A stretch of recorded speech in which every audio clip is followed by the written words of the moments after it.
Welcome. I know. It feels like we just finished one election, but believe it or not, the race for 2026 is already quietly starting. So today, we're going to get a jump on things and take a first look at the looming battle for the next U.S. Congress.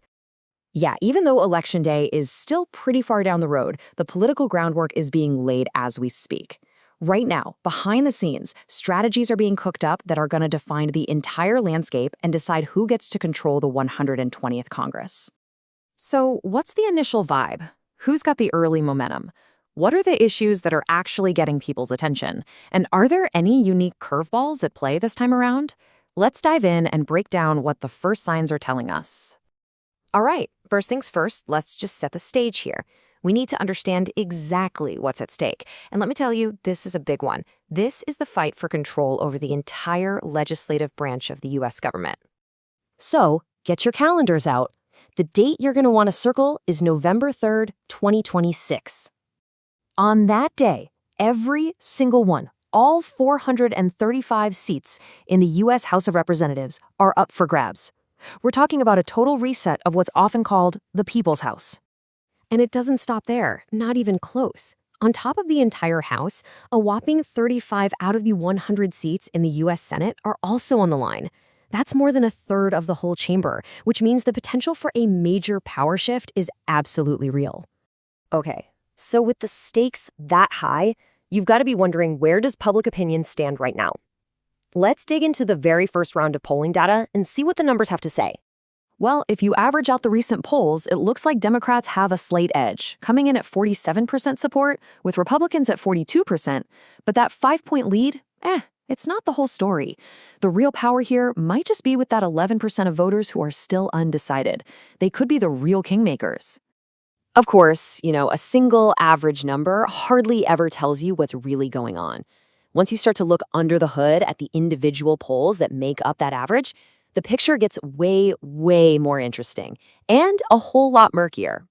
And here's exactly what I mean by complex. You see two major polls here that show Democrats with a solid 4 to 5 point lead. But then, bam, a third poll from Emerson College completely flips the script, giving Republicans a pretty significant 8-point advantage. That kind of wild variation tells us just how volatile and up in the air this race really is. So if the polls are kind of all over the place, what's actually moving these numbers? Let's shift gears from the what to the why and really get into the core issues that are on the front of voters' minds.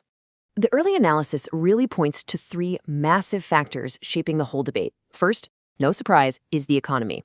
How people feel about their own wallets and the country's financial health is going to be crucial. Second, you have the incredibly complex and heated issue of immigration, which always gets voters on both sides mobilized. And third, there's the ongoing impact and, well, the referendum on Donald Trump's presidency. Now, that last point, the presidency, really deserves its own spotlight because the 2026 midterms have a truly unusual wrinkle when it comes to the person sitting in the White House.